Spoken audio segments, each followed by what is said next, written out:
As we ushered in the second quarter of 2022, here comes the spring market in April.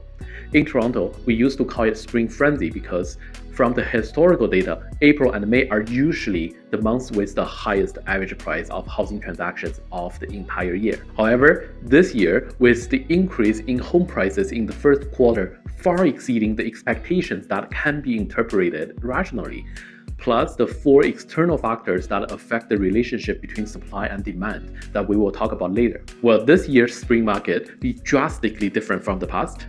Let's take a look at a few key data from the past few weeks.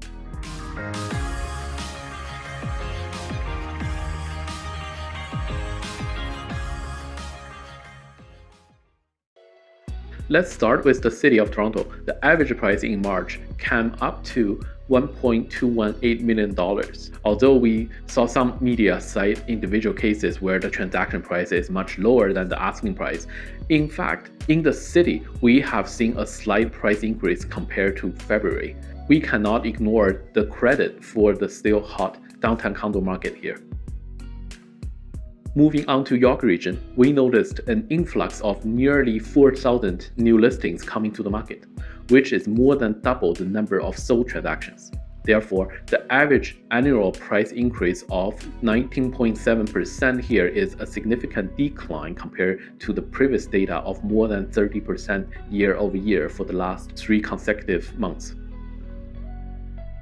Welcome to our real estate channel. I am Nick Xu and we are here to help you maximize joy and profits when buying and selling real estate. I appreciate your support, and if this is the first time you have come to our channel, remember to like and subscribe. If you want to move to Toronto or need professional advice about home selling and buying, you can make an appointment for a buyer consultation or a seller consultation using the first link below. Sophia and I will be more than happy to meet you. Now let's talk about supply and demand first.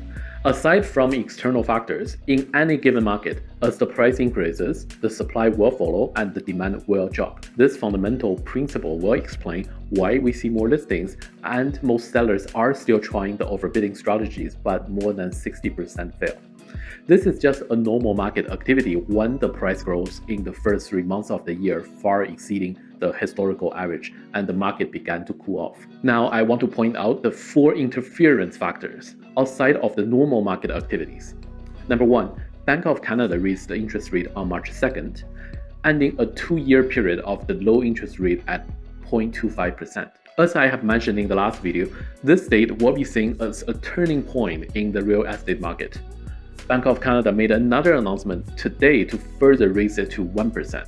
Coupled with the implementation of quantitative tightening, we will observe a typical policy intervention to the supply and demand curve, creating more surplus. Number 2, when it comes to Europe, we have to talk about the impact of this conflict. As both the Federal Reserve in the States and the Bank of Canada step up the pace of raising interest rates, coupled with the uncertainty in Europe brought about by financial sanctions, more hot money is flowing into the capital market in North America. This may be the result the United States always wanted to see. And of course, some capitals will enter the real estate market. Number 3, the increase in demand from overseas may not necessarily enter our Greater Toronto area. Why do I say that? The new, or I call it enhanced version of Ontario's foreign buyer speculation tax, announced on March 29th, is a bummer.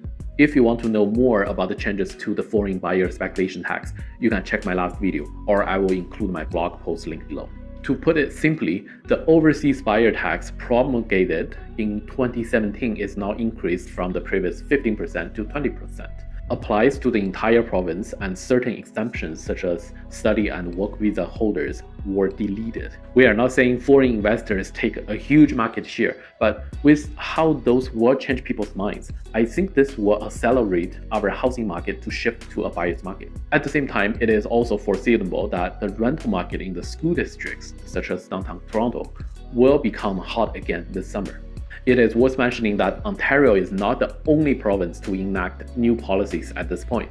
Around the same time, Nova Scotia applied a new 5% deed transfer tax and a 2% annual property tax, specifically for out-of-province property holders.